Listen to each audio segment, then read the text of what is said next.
know? You know?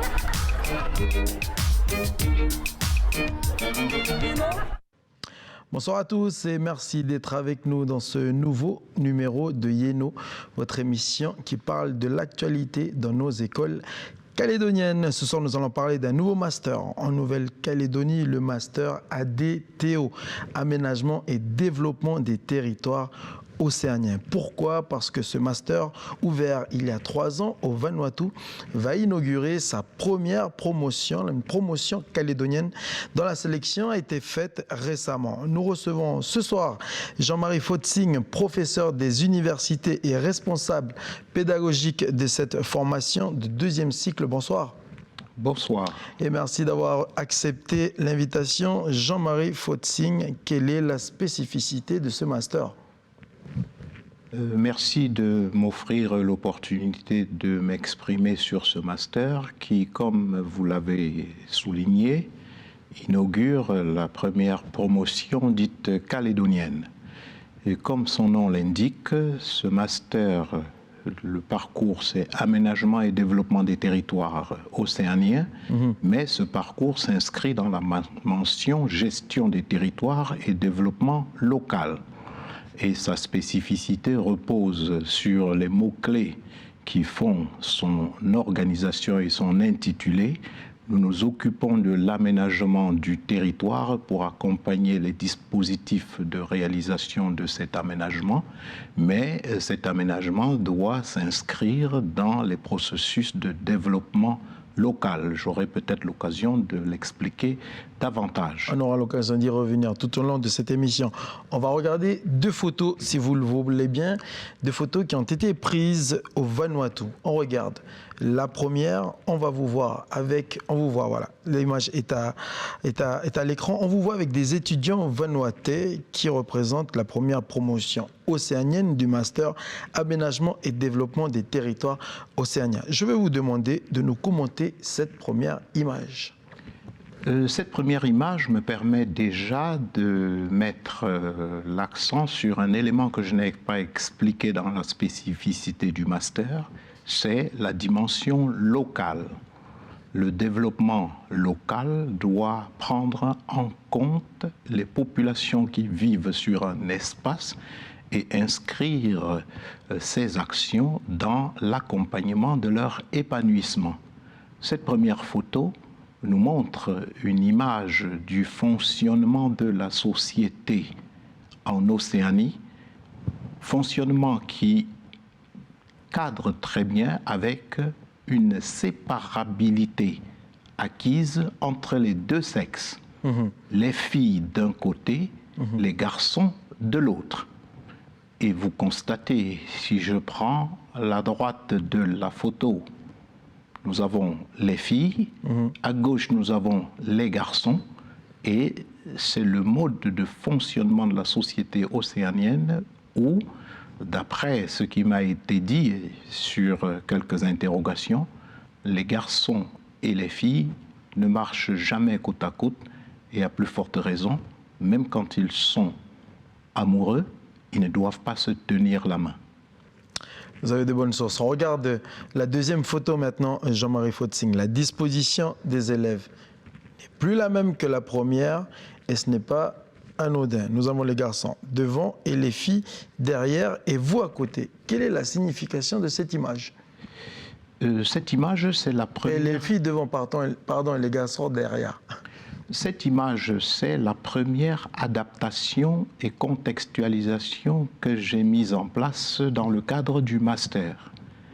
L'école, pour ne pas dire l'université, c'est le creuset de l'égalité des chances. Quand on voit la séparation entre les filles et les garçons, comment réussir à les rapprocher si on parle du développement? J'ai néanmoins, sur la base de la première photo qui a été prise la première semaine de la formation, constaté qu'il y avait un écueil à lever. Et j'ai simplement contourné les contraintes de la coutume en organisant les étudiants en binôme. Filles Garçons, filles, garçons. Les filles sont devant, les garçons derrière, mais derrière chaque fille, il y a un garçon et ils constituent ce que j'ai appelé les binômes de travail. Et tout le reste du fonctionnement du master en première année, y compris la position dans les salles de cours, c'est fait sur cet élément qui a amené les garçons et les filles à travailler ensemble. Vous dites que ce master vise à faire participer tous les acteurs au développement et à l'aménagement du territoire. Qu'est-ce que le développement selon vous? Le développement, pour prendre une formule très très simple, c'est la capacité à permettre à une population de satisfaire ses besoins élémentaires, se nourrir, se loger, se soigner, mais désormais, il est même accompagné d'un qualificatif développement durable, tout en préservant donc l'équité des modes d'exploitation avec les ressources disponibles pour ne pas compromettre les générations futures. Et on parle cette fois-là du développement durable, dont le développement doit permettre le bien-être des populations en répondant aux 3 principaux besoins fondamentaux que je viens d'indiquer. Je vous propose maintenant de regarder un reportage. Nous avons capté un moment du quotidien d'une habitante de Lifou. Chaque matin, à 30 secondes de sa case, Marie-Claude va récolter des pieds de salade pour les redistribuer gratuitement aux habitants de la tribu, ou tout simplement à ceux qui passent chez elle pour s'en procurer. C'est un reportage sans commentaire. On regarde.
Voilà, on salue Marie-Claude au passage qui nous regarde depuis son domicile à Lifou, à la tribu de Wedjoumel. Ici, le reportage se déroule, comme je viens de le dire, à Lifou, sur une île.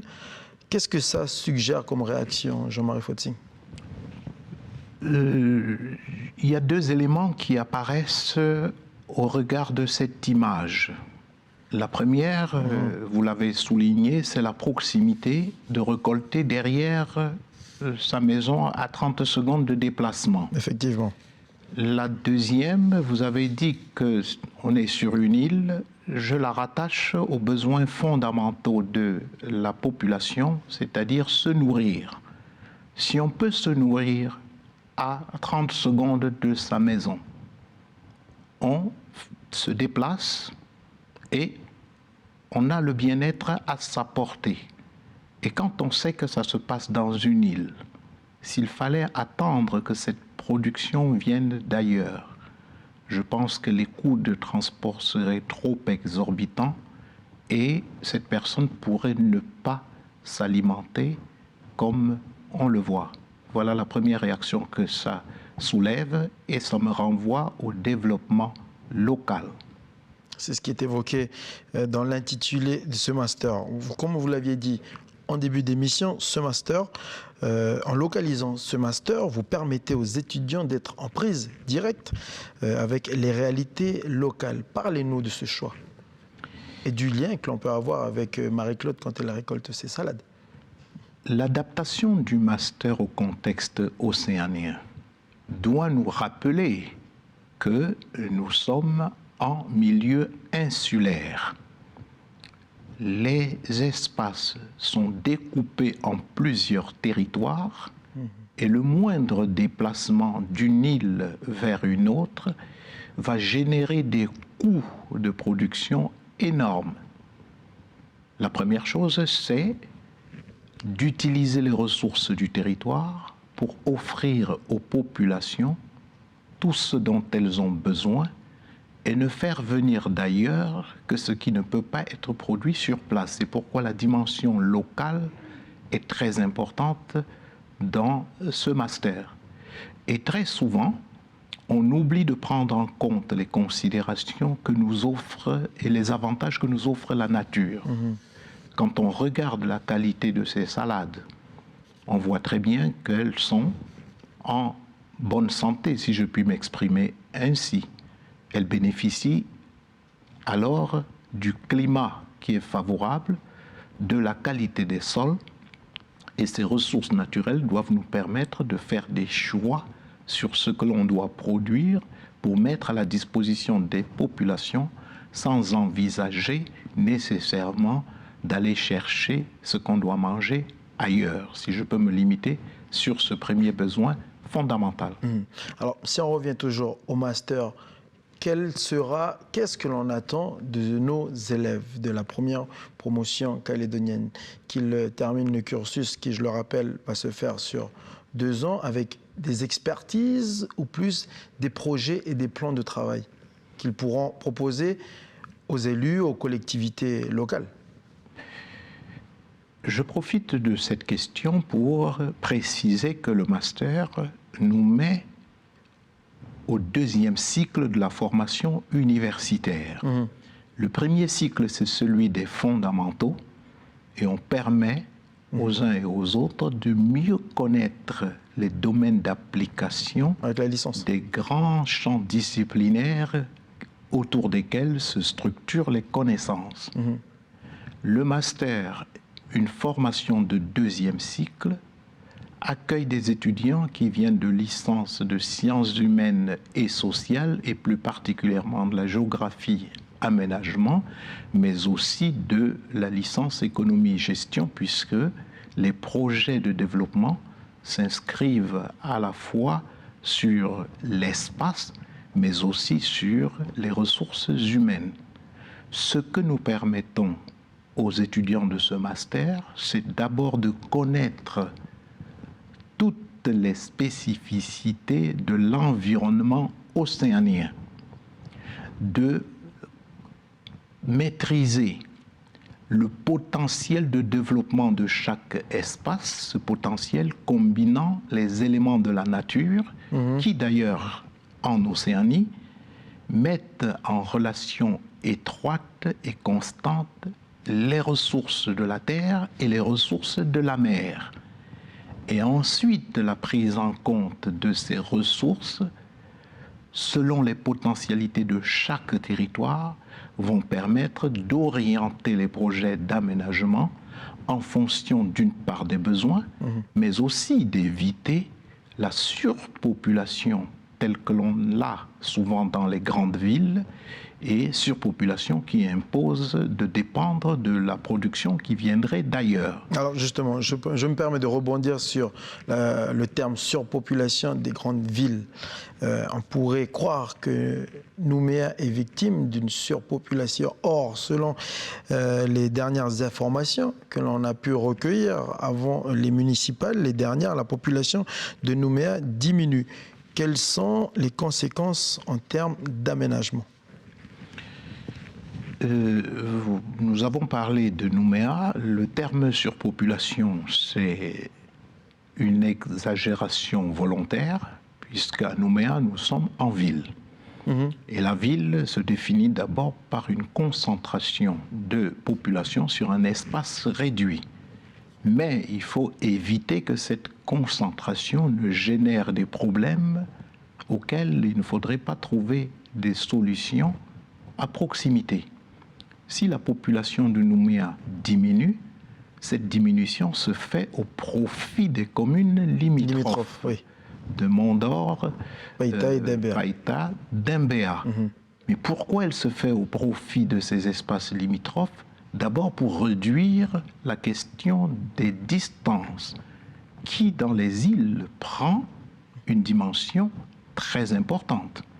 Or, ces populations vont à proximité pour rester sur la zone pourvoyeuse d'emploi, mais pour bénéficier de l'accès au foncier de manière à pouvoir intégrer à côté des résidences des portions de terre qui permettraient de produire, si l'on se limite au niveau de l'agriculture, qui permettrait de produire les aliments dont on a besoin. Et ce dépeuplement permet aussi d'avoir une certaine qualité de vie, puisque des logements, lorsqu'ils sont exigus et lorsque les gens sont trop entassés à proximité, il y a une espèce de promiscuité qui qui n'est pas propice à l'épanouissement individuel. Est-ce qu'à partir de là, on favorise le développement de ce qu'on appelle les squats? Effectivement, la question d'ailleurs des squats se pose. Il faudrait trouver une terminologie appropriée. Laquelle? Vous avez montré, pour l'instant, nous essayons d'adapter la formation aux spécificités locales et en prenant en compte l'environnement social culturel, on laissera aux populations le soin de trouver les termes les plus appropriés. Mais le squat, c'est simplement une lecture projetée sur un espace qui est occupé illégalement. Or, si on se réfère à l'image qu'on a vue tout à l'heure, la récolte de la salade pas très loin, on voit bien la proximité qu'il y a entre les zones de résidence et les zones de production agricole. C'est ce que les populations recherchent d'ailleurs dans la périphérie de Nouméa. Nous avons fait travailler un étudiant du master première année sur les jardins potagers et l'alimentation des jardiniers à Dumbéa, qui est quand même une zone de concentration de population. Et aujourd'hui, on se rend compte qu'effectivement, produire pas très loin de sa résidence donne une qualité de vie et un contrôle sur ce que l'on mange.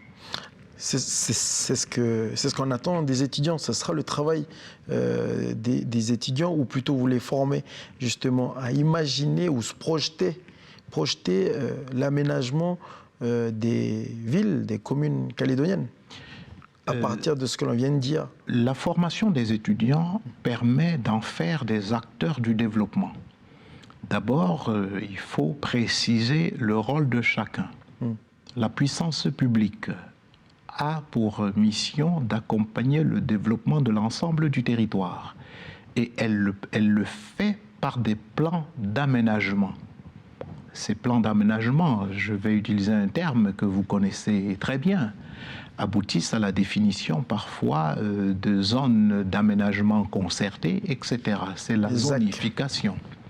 Donc le découpage territorial permet d'anticiper sur les évolutions, et la formation des étudiants les amène d'abord à connaître les dispositions qui existent, à apprécier le potentiel de développement des différents territoires, à mener les diagnostics spatialisés pour participer au découpage territorial en fonction des projets d'aménagement concertés. Alors justement, parlant de découpage territorial, j'aimerais que l'on regarde ces chiffres.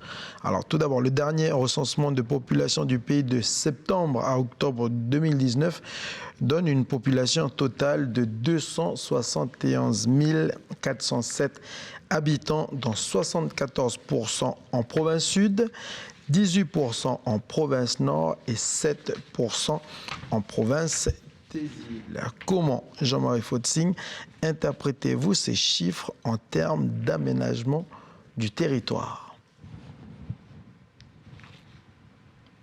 Merci de prendre la réalité démographique et de la placer dans le contexte des différents territoires qui constituent l'archipel néo-calédonien.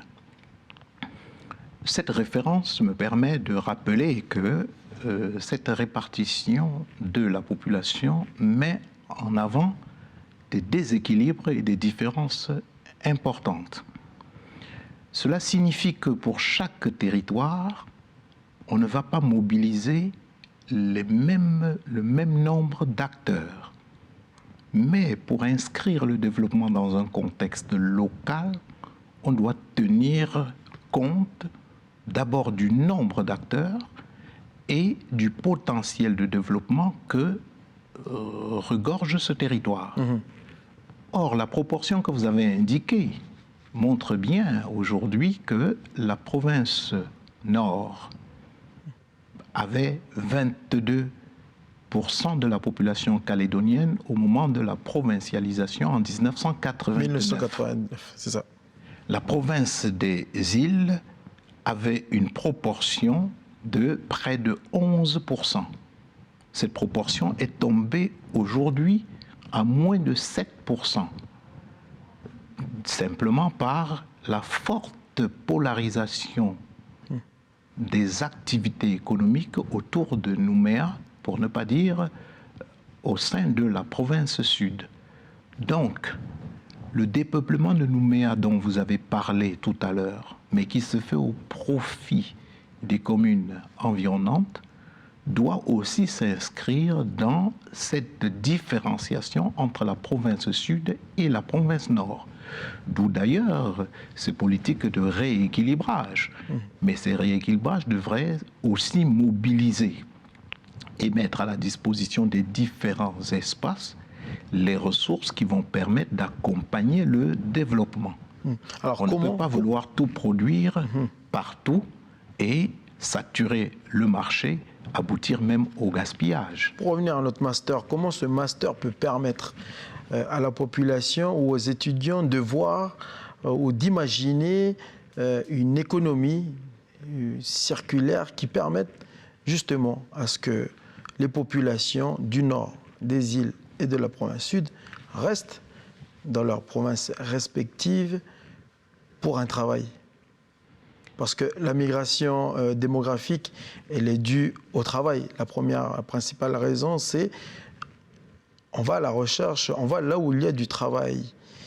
Mais c'est une phrase qui est presque devenue obsolète parce qu'on se rend compte qu'il y a du travail sur place. Encore faut-il que les populations puissent s'en rendre compte. En quoi ce master peut permettre justement aux Calédoniens de se rendre compte que tout peut se faire. Il y a de l'entreprise qui peut être mise en place, de l'entrepreneuriat qui peut être mis en place à chaque province. Je vais d'abord me permettre de pondérer l'attractivité de la province sud par rapport au reste du territoire. On va à Nouméa, pas seulement pour chercher du travail, on y va pour se former. Le master est donc à Nouméa et on n'irait pas ailleurs pour le faire. D'abord, il a une volonté de rayonnement régional. C'est d'ailleurs pourquoi la première promotion a commencé au Vanuatu. Mais l'idée, c'est d'appliquer ce qui est appris dans le master sur les territoires d'appartenance. Et sur ce plan, les étudiants formés, d'abord, j'ajouterai aussi que ce second cycle comporte une initiation à la recherche. Une fois formés, les étudiants s'initient à la recherche à partir de leur territoire dans ce que j'appelle une lecture de l'intérieur, puisque le master doit prendre en compte les spécificités locales. Et pour connaître les besoins des populations, il faut les interroger. Et ensuite, pour tenir compte de ces besoins dans les processus d'aménagement, il faut avoir une connaissance parfaite d'abord du potentiel d'accueil du territoire et on aura une population qui va revenir, des services adaptés et spécialisés qui vont accompagner un type de développement qui peut être, par exemple, une spécialisation dans la production agricole adaptée à l'île de Lifou ou une spécialisation adaptée à l'île de Marais. Mais il faut éviter de vouloir produire tout partout et donc il y aura aussi un mouvement de recul parce que tous ceux qui vont chercher du travail à Nouméa ne trouvent pas du travail à Nouméa, mais ceux qui sont formés à Nouméa doivent rentrer et développer d'autres services avec des ressources humaines bien formées sur le territoire pour accompagner ce que j'appelle le développement local. Alors justement, en quoi ce master est-il adapté au mode de vie océanien? Il est adapté au mode de vie océanien par deux éléments qui d'ailleurs participent de la dynamique quasi spontanée des territoires. Les squats dont nous avons parlé tout à l'heure, de nombreux habitants du squat recherchent dans cette installation très proche de la nature le mode de relation et d'ancrage qu'ils ont avec leur espace. Et la terre notamment. Et la terre, puisque quand je parle d'espace, c'est avec les éléments qui lui sont associés pour la production agricole ou la pêche notamment. Donc, cette adaptation vise d'abord à prendre en compte la dimension insulaire. Chaque île est un territoire fini. Si c'est un territoire fini, il faut d'abord le concevoir dans sa globalité en essayant de voir ce que ce territoire peut offrir. Offrir d'abord à sa population et ensuite offrir aux autres, ne serait-ce que par le biais du tourisme.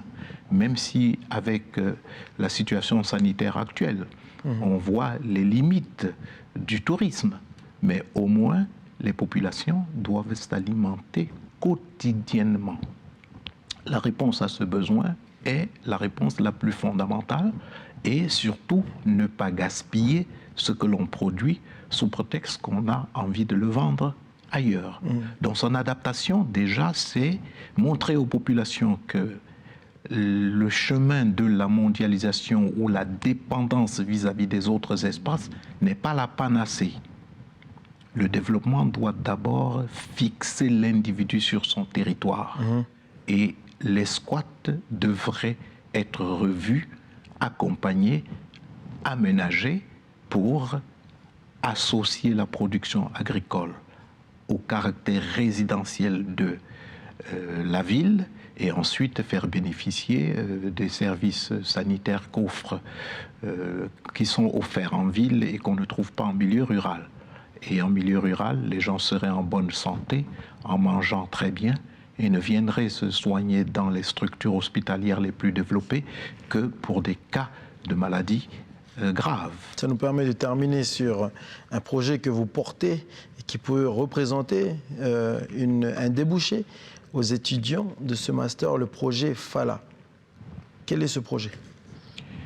Je vous remercie de faire le lien avec le projet FALA et j'en profite pour revenir sur la formation de deuxième cycle qui, elle, débouche sur la formation de troisième cycle. À l'université, nous avons un double statut, celui d'enseignant et de chercheur.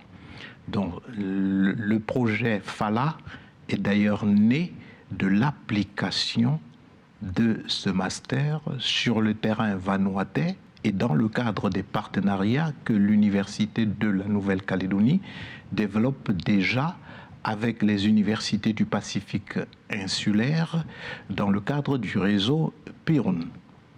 Du réseau PIRN, Pacific Island University Research Network. C'est le réseau de recherche des universités du Pacifique insulaire pour le traduire. Or, le projet FALA vise à revitaliser l'agriculture familiale en lien avec l'alimentation et la santé des populations. Et l'image que vous avez montrée tout à l'heure situe très bien à quel niveau se place le projet FALA. Parce que la grande production a montré ses limites avec la surproduction, alors que l'Océanie est autosuffisante dans le domaine agricole, si on prend en compte d'abord ce que les populations consomment et surtout ce qui est échangé. Aujourd'hui, le riz a pris une place trop importante alors qu'il n'est pas produit sur place. Donc on fragilise l'économie. Le projet Fala, il est porté par qui? Le projet Fala est porté par l'Université de la Nouvelle-Calédonie. Il travaille avec quel partenaire? Avec 3 équipes de recherche au sein de l'université. Et dans le cadre du réseau CRESICA, il associe l'Institut agronomique calédonien et l'Institut de recherche pour le développement. Ça, c'est le cœur du projet. Et comme c'est un projet d'échange, projet européen, le partenariat se fait avec les équipes de l'Europe, dont 2 pays, la France et l'Allemagne, mais aussi 4 territoires du Pacifique insulaire, la Nouvelle-Calédonie, comme à la fois porteur et terrain de mise en œuvre et d'application, le Vanuatu, les îles Fidji et le Salomon. Nous y associons également la Papouasie-Nouvelle-Guinée, parce que l'idée, c'est de voir ce qui se fait dans le domaine de l'agriculture familiale dans ces différents territoires insulaires, de les comparer pour proposer le cheminement vers lequel on pourrait aller pour avoir des populations en très bonne santé. Le proposer aux politiques? Le proposer d'abord à la science. Nous sommes universitaires et nous avons d'autres critères d'évaluation. Mais les domaines d'application, nous ne sommes jamais très loin des politiques. Mais les politiques, généralement, peuvent faire des résultats que nous leur donnons ce qu'ils veulent, parce que nous ne décidons pas, ce sont les politiques qui décident. Mais nous éclairons les politiques sur des choix à faire en fonction des contextes et des résultats de la recherche. Nous arrivons au terme de cette émission. Jean-Marie Fotsing, merci d'avoir accepté l'invitation. Juste rappeler la date de rentrée en novembre prochain de la première promotion calédonienne. Je profite, avant de rappeler la date, que la Calédonie, qui n'a pas été impliquée dans la première promotion puisqu'elle était spécifique au Vanuatu, a été associée à la deuxième, et des étudiants calédoniens sont allés suivre les cours au Vanuatu à partir de septembre 2019, et ils ont soutenu leur mémoire de fin de première année il y a 2 semaines. La promotion calédonienne qui s'ouvre dans quelques semaines a effectué la sélection de ces candidatures, et on a également envisagé d'y associer, mais à distance, les Vanuatais. Or, cette promotion va travailler spécifiquement sur les problématiques des territoires de l'archipel néo-calédonien, et elle va ouvrir début novembre pour éviter un chevauchement entre la rentrée des 2e années de la promotion en cours et la rentrée des premières années qui vont commencer quelques semaines plus tard. Chers téléspectateurs, autrement, toutes les informations concernant ce master sont disponibles sur le site de l'UNC. Merci encore une fois, Jean-Marie Fotsing, d'avoir accepté l'invitation. Je tiens à préciser que dans cette promotion, nous avons également pris en compte tenu de l'élargissement vers l'économie et la gestion, de la promotion d'économistes actuellement en formation à l'antenne de l'UNC à Bako, et c'est sous réserve de l'obtention de leur licence. Donc on est dans une démarche qui intègre la totalité de l'archipel calédonien pour le rayonnement de la Calédonie dans le Pacifique et dans l'ensemble du partenariat avec les universités du Pacifique insulaire. En tout cas, on souhaite du courage à cette nouvelle promotion calédonienne. Je rappelle le nom du master ADTO, Aménagement et Développement des territoires océaniens. Merci à tous de nous avoir suivis. Retrouvez cette émission sur notre site calédonia.nc. Belle soirée à tous et à la prochaine pour un nouveau numéro de Yeno. Merci. Merci. Yeno.